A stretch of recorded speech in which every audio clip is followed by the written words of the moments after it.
Hello, everyone. Thank you so much for joining us today for the Quantum Speaker webinar series hosted by ATARC's Global Quantum Working Group. I'm Elizabeth Wyckoff, ATARC's Working Group Program Manager, joined by our chairs, Allison Schwartz, Lily Chen, and Terrell France. Today, we're very excited to welcome Kanaya Konkoli Tege and Ryan McKenney to speak with us. Kanaya currently serves as Chief Legal Officer, Chief Compliance Officer, and Senior Vice President for Government Relations for Quantinuum, overseeing the global legal and government affairs. Kanaya also served as a senior federal attorney for 12 years at the Department of Energy and Department of the Interior. Kanaya is currently the chair of the Quantum Economic Development Consortium, QEDC Law Committee. Ryan McKenney currently serves as the Associate General Counsel of Compliance and Director of Government Relations for Quantinuum, working on legal compliance efforts, government affairs, and policy efforts from Quantinuum's Washington, D.C. office. Ryan is also the co-founder and chair of the QEDC Law Committee and an adjunct professor of law at Loyola Law School. There will be time for questions at the end of the presentation, so please feel free to utilize the Q&A feature or raise your hand and you'll have an opportunity to speak. And with that, Kanaya and Ryan, we'll hand it off to you.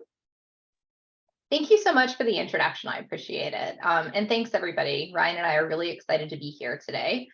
You know, when I was talking to Ryan about kind of how we should be thinking about this presentation, I asked the question, it's always hard on Zoom, you know, who's going to be in the audience? Are we going to be talking to quantum experts or export control experts or a little bit of both? So I thought it might be useful to just kind of level set a little bit on both of those areas and kind of what you need to know to appreciate why the concept of export controls and quantum almost go hand in hand.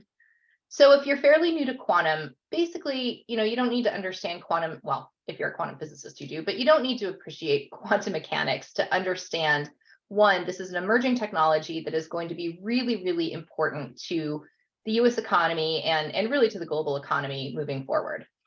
Here's really what you need to know is when we're talking about quantum systems and quantum technology, particularly around quantum hardware, we're talking about systems that need to scale. And a lot of the ability to scale comes from improving various component parts of the system, which really starts to implicate supply chain. And that is where export control comes in. So, and I should add to the supply chain piece, a lot of these pieces come from overseas. Now, under export control, you have two regimes. Maybe if you're not very familiar, maybe you've heard of ATAR, maybe you've heard of, you know, the Commerce Control List. And one is the ATAR is governed by Department of State. That's really talking about more military-based applications. Commerce Control List, and by the way, I'm making this very high level, so please take it as just an overview. When we're talking about commerce and we're talking about these types of export controls, we're talking about, you know, things that can be used for dual use, things that have multiple uses. So with that, let me turn it over to Ryan to kind of start to dive in a little bit as to what's been happening in the quantum space and export control. Ryan? Great, thanks, Kanaya. Hi, everyone. So to get started, I'm going to speak briefly about kind of where we are today, what has happened thus far regarding quantum and export controls, as well as touch on the recent executive order and advance notice of proposed rulemaking from the Treasury Department. And then I'll turn it over to Kanaya, who will discuss kind of more about where we are in terms of the export control regime, a little bit of export control 101, and how the U.S. approach to export control has or is in the process of changing a lot in response to Russia's invasion of Ukraine in the spring of 2022. And then we will wrap it up by discussing some prognostications for the future, as well as some work that QEDC has recently done with BIS in terms of trying to build some quantum literacy and develop a little bit more with policymakers in terms of why quantum is different than other technologies and making sure that industry has got that good relationship with government moving forward. So to jump right in, where we are today is that USG officials from the White House to numerous government agencies thus far have made suggestions in public settings about the need to impose export controls related to quantum technologies. Obviously, a lot of this is vis-a-vis China, and a lot of it is with regard to concerns regarding future powerful quantum computer running Shor's algorithm and having the chance to break RSA encryption. Currently, though, at the moment, existing U.S. quantum technologies or quantum controls target only specific end users and in uses rather than general broad-based export controls. However, the war in Ukraine has led to some expansions of quantum technology restrictions, particularly with regard to Russia and China. We'll discuss those a little bit at a very high level. But importantly, we want to talk about 2 months ago, in August, President Biden signed an executive order limiting outbound investment in certain national security technologies related to countries of concern. Quantum is specifically called out both in the executive order as well as the related advance notice of proposed rulemaking from the Treasury Department. This has been something that had been in the works for months, and a lot of folks in DC have been talking about this as a very important kind of starter of the quantum and export control conversation. So we'll go in depth into that, but that's just kind of laying the groundworks in terms of where we are now. There are not broad-based controls on quantum, but there is a high likelihood that that may happen based on comments from USG officials. And this executive order coming out in August has really continued that ball rolling even more. So want to move on and see kind of what this means for the industry. So everything that we've heard from Washington coming down through the August executive order signals that the White House is squarely focused on quantum, again, particularly with regard to China.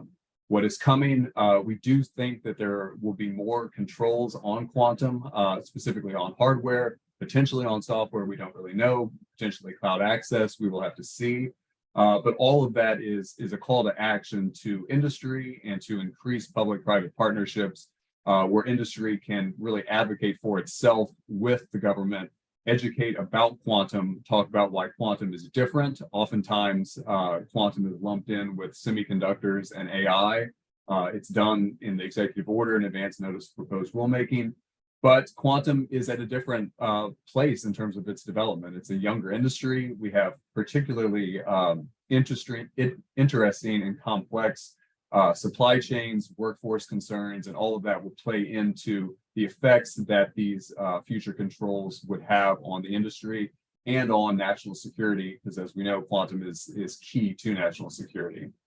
So speaking for us at Quantinuum, but also on behalf of a lot of the conversations we've had with the QEDC, is a need for narrowly tailored, again, by that we mean in-use and in-user controls on quantum that really take into account the global race for quantum supremacy, particularly vis-a-vis China, but also takes into account things like workforce, the deemed export issue, which we'll discuss in greater detail in a moment, the supply chain, and capabilities regarding countries of concern, again, specifically China. And the big thing that ties all of this together is that economic security is national security. And that if we control quantum too broadly and potentially hamstring the US quantum industry, that is bad not only for the industry and for the economic security of the quantum industry in the United States, but it's also bad for the United States national security writ large. Next, going into a little bit more detail on the executive order. It's particularly related to outbound investments to China, related to related to quantum technologies, semiconductors and microelectronics, and artificial intelligence. We're in the middle of a rulemaking process that will likely lead to prohibitions and notification requirements on certain investments by US persons in China and Chinese entities involved in those industries that I just mentioned. The Treasury Department issued an ANPRM, an advance notice of proposed rulemaking, with a public comment period, and that provides information about how Treasury is looking to implement the executive order itself.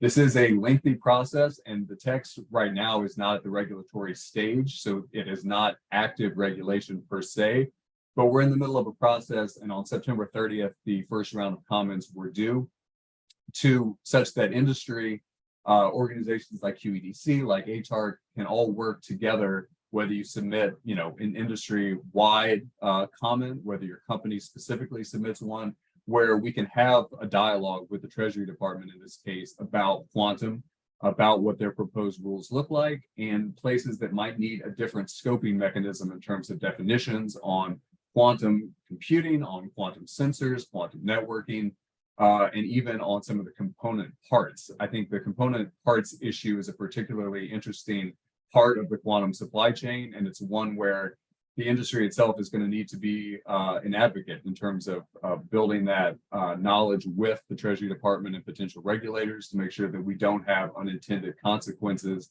that are bad, both again for industry, but also for national security writ large.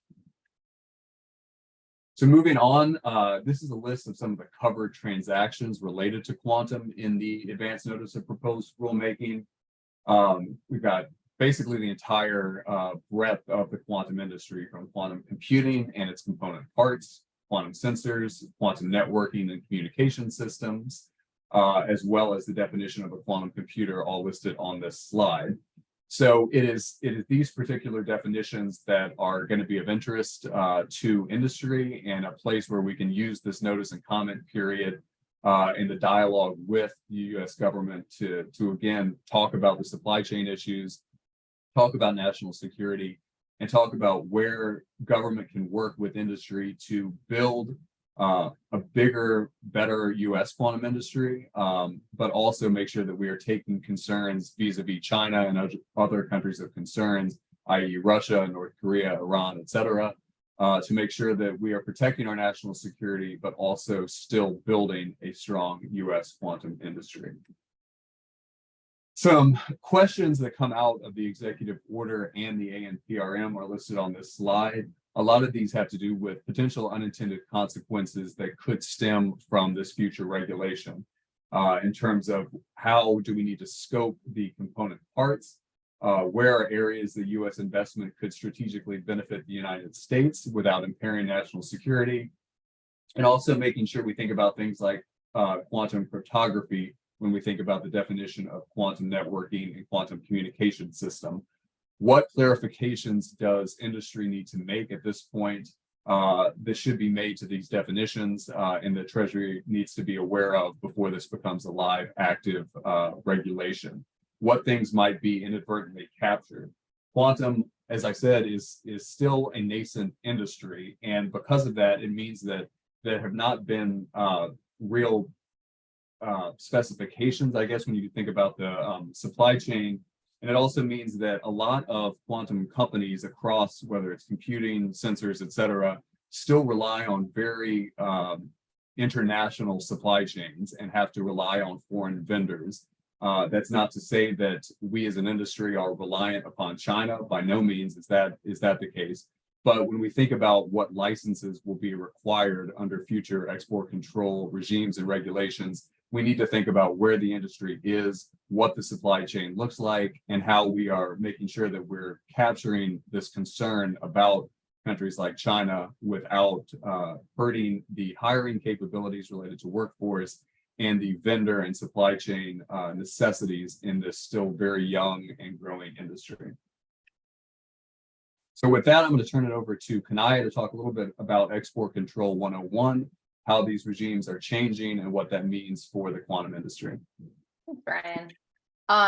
So really, what we want you to take away from this slide, export control laws. And by the way, when I had my earlier introduction, I inadvertently forgot Department of Treasury. They also play in this.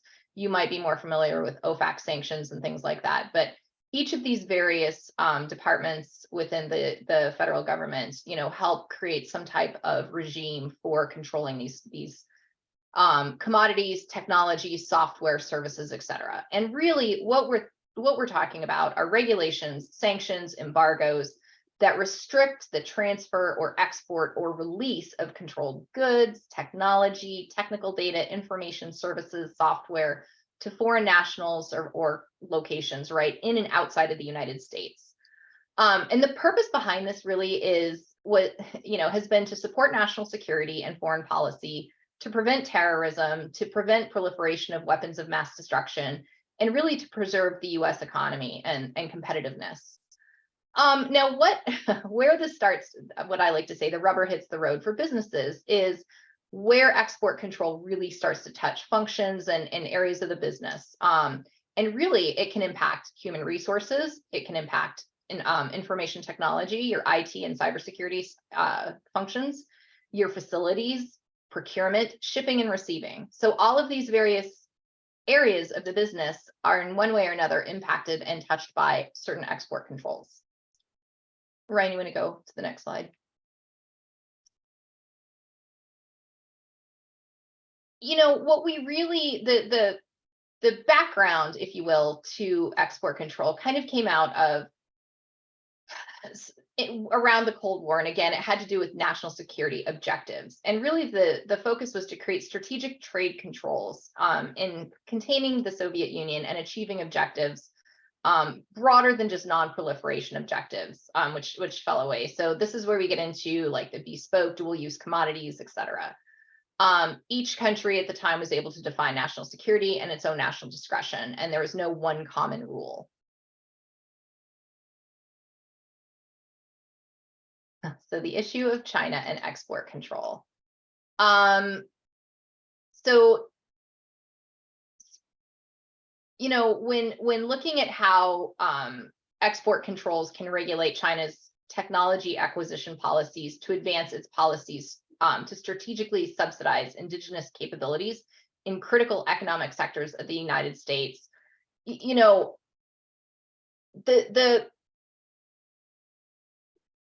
when I mentioned the Cold War focused on weapons of mass destruction and conventional, you know, military proliferation, it really didn't get into these kind of modern contemporary national security concerns, particularly around data, exploitation of IP, et cetera.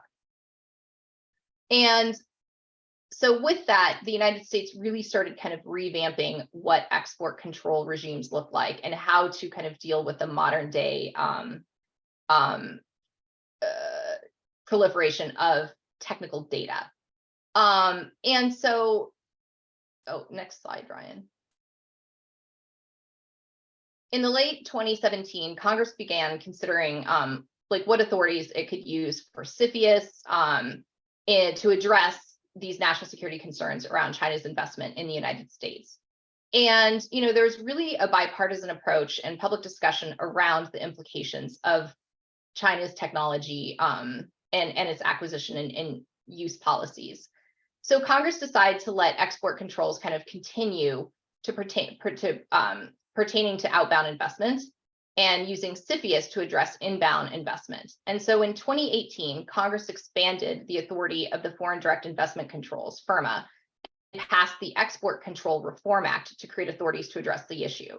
And this is the first time that you really started to see emerging and foundational technologies that are now really built into these regimes to become essential to national security.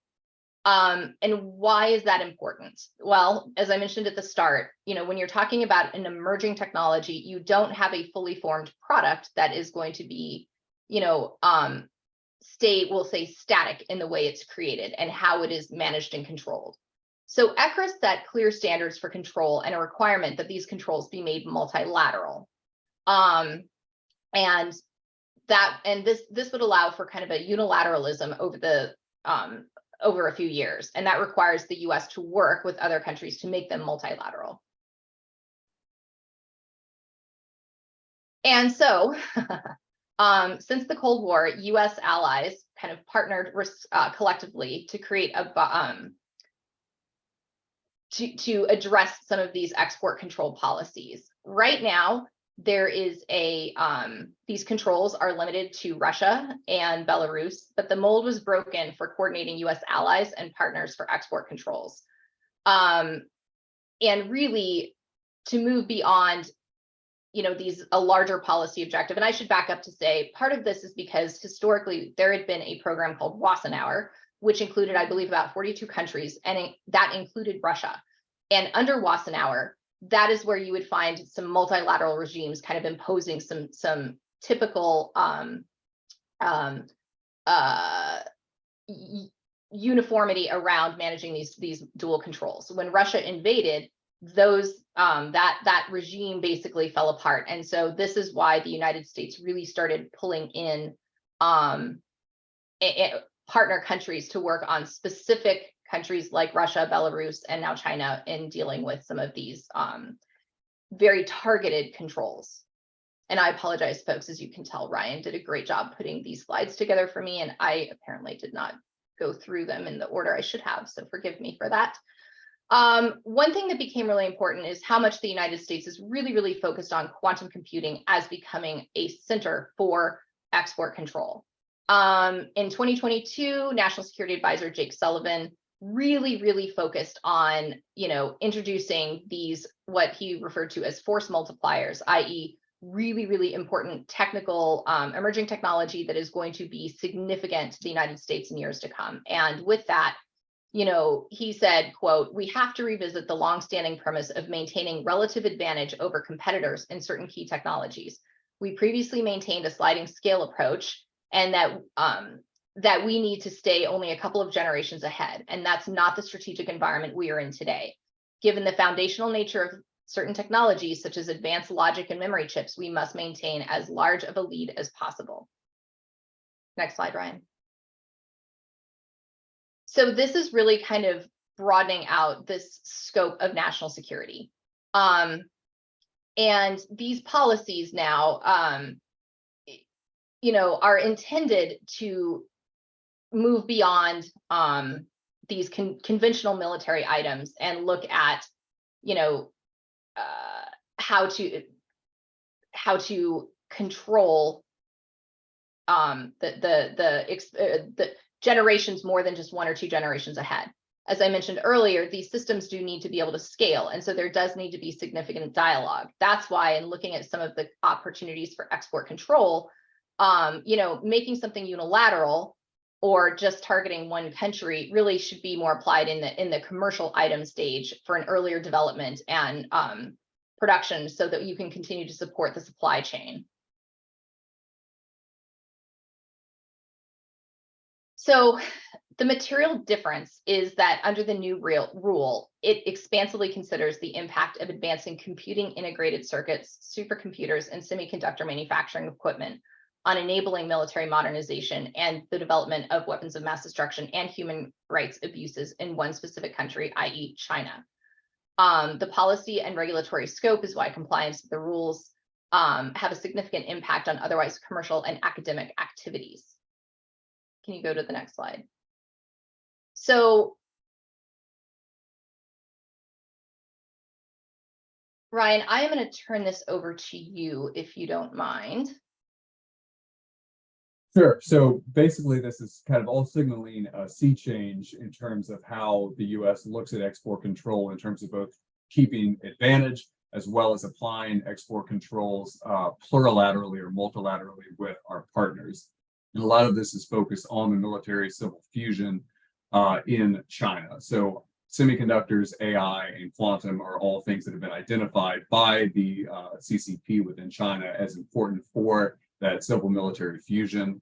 And they've been identified as force multipliers by Jake Sullivan and a host of other U.S. government officials. So it's kind of squarely within the purview of future export controls.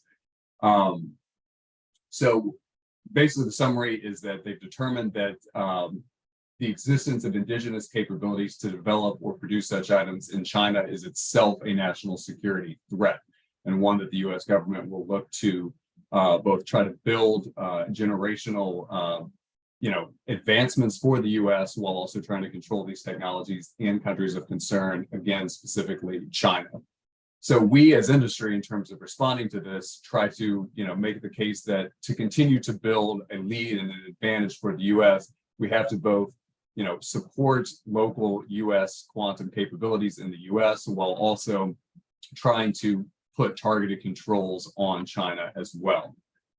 So the need for plurilateral controls is extremely important. As we mentioned before, quantum is a extremely international technology, and countries such as Germany, the UK, France, Canada, Finland, and Japan all have leading quantum computing related R&D efforts. But there's also many countries such as the Netherlands, Australia, Israel, Switzerland, Austria that are all very important to the quantum supply chain. So when we think about controls, we need to make sure that they're both tailored towards the correct end user and in use but they don't, affect the US company's ability to build strong quantum computers, quantum sensors, quantum networks, etc.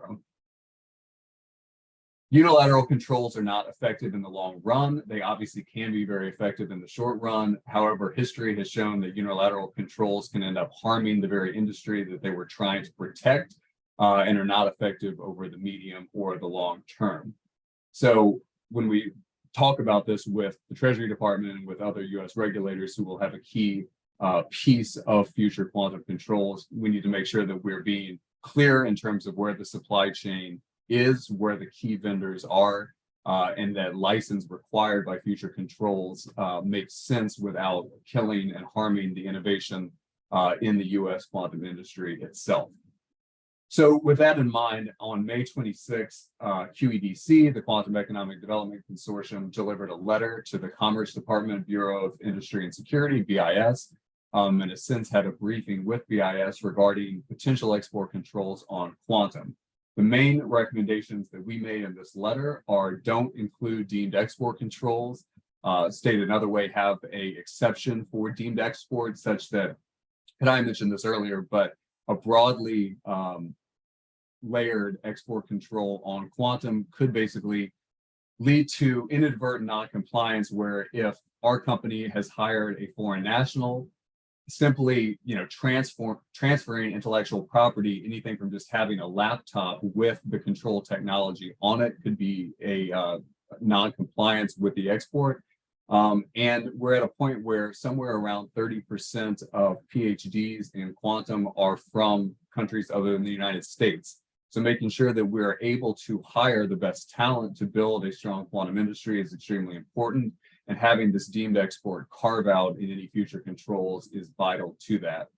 Secondly, making export controls multilateral with our like-minded partners, making sure that our allies are putting in materially similar or identical controls will be key to both controlling advancements within countries of concern like China, but also not hurting innovation and damaging the supply chain for domestic companies. Third, in-use and in-user controls are more likely to be effective and not counterproductive versus list-based or broader types of controls.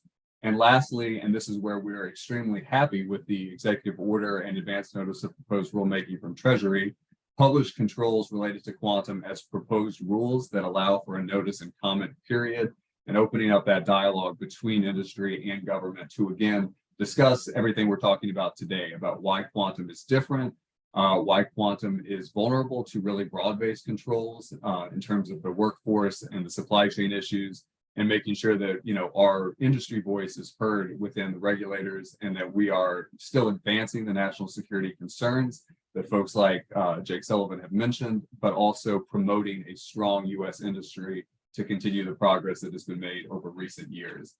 I know we're very short on time, but this slide basically talks about some of these points in terms of why quantum is different compared to other industries, particularly semiconductors, far less advanced and more nascent. And the quantum supply chain is not as specialized and consolidated, which means from an export perspective, it's much more difficult because we do not have clear choke point technologies that regulators within BIS can name and then implement. And most components at issue are general purpose electronics and photonics, such that broad-based controls could scoop those up and make purchasing those items more difficult for US companies, thus hurting innovation and our own supply chain as well. Hey, Ryan, really quick, there's a great question in the chat.